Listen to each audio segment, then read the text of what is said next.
Okay, this is part 3. This part is going to cover the biggest and most important features of the phone itself, and let's get started. Let's unlock it.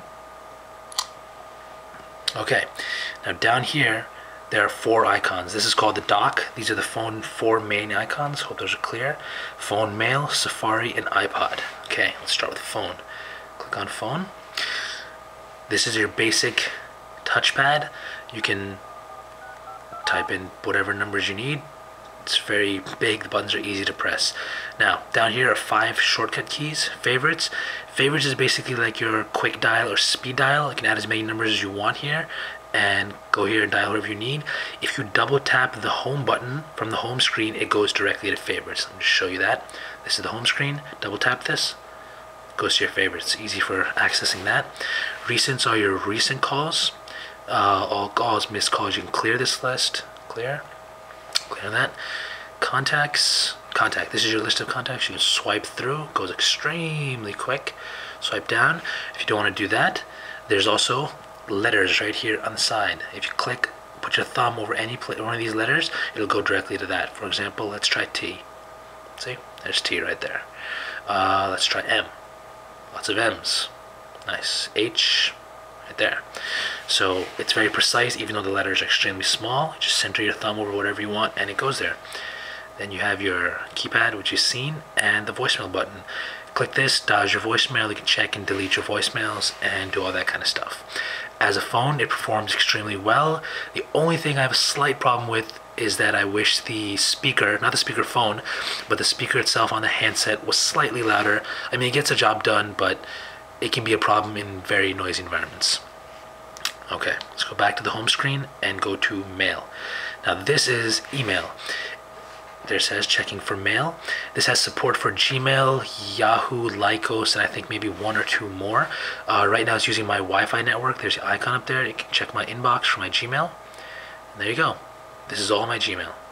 For messages I've received or sent. You can edit mail, send mail, obviously do all that directly. It's very convenient to get your mail in your pocket at all times, and it works really well for what it does. Let's cover the iPod. I'm going to go to Safari last because we're going to need a little time to cover that. The iPod. Now, it's an iPod. This is the best iPod that Apple has ever created. It's 8 gigs, which is, you know, it's not the 80 or the 160 you get in the iPod videos, but the interface is better and it definitely gets the job done, especially for a phone. Now, artists. We have all the artists we need there. Albums, have a list of albums, a lot of them with artwork. I personally haven't gotten a chance to get the artwork for all of them, but a lot of them do.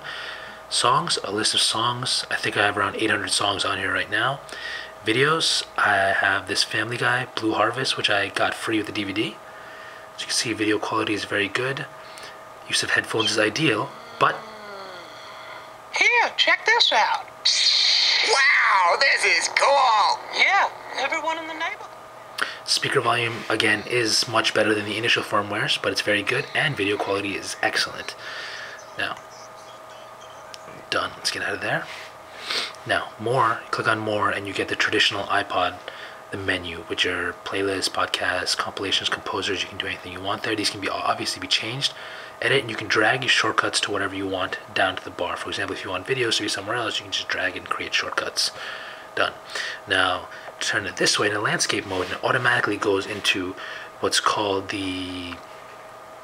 in fact, I can't remember what it's called, but it's very cool. You have your album artwork. Click on whatever album artwork you want. All the ones with these icons are the album artworks I don't have, but for the most part, I have a lot of them. But, for example, if you want to stop on one, there you go. Click on it. It flips around. Very nice.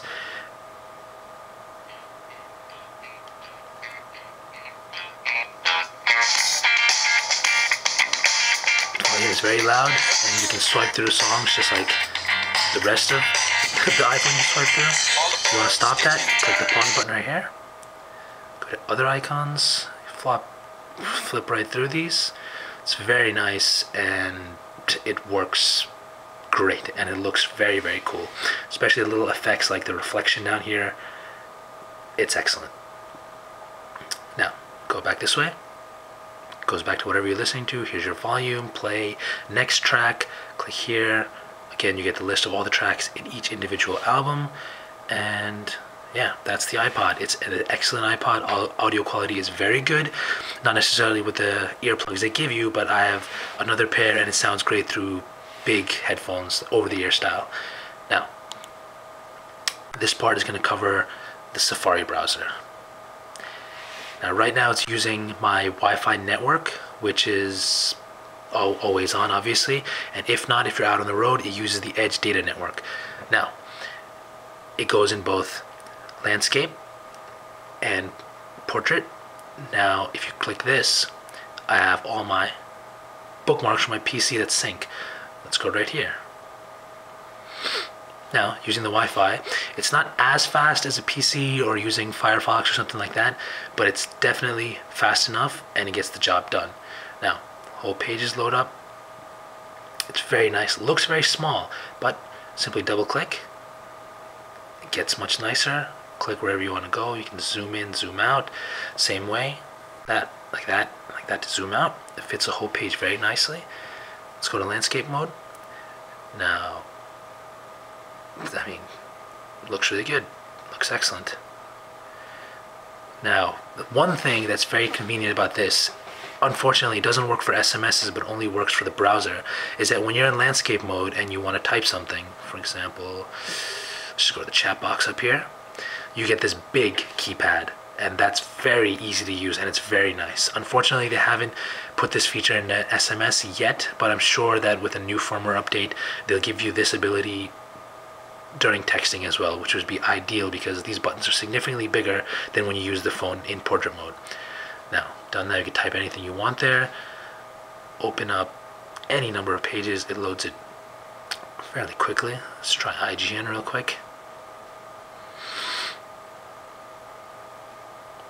Yep, loads up nice. The web pages look incredibly nice. I mean, this isn't, you know, browsing on a cell phone. This is pretty much the experience you get browsing on a PC.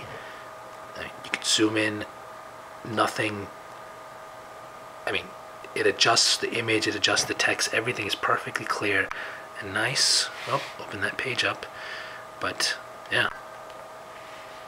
Go back this way, switches in a second. The browser is excellent, and this is the best browsing experience you can have on a cell phone, period. Like, the Safari browser that comes with the iPhone is excellent. You can open multiple pages. Let's do that. New page. There you go. Open a new page right there. Works really well.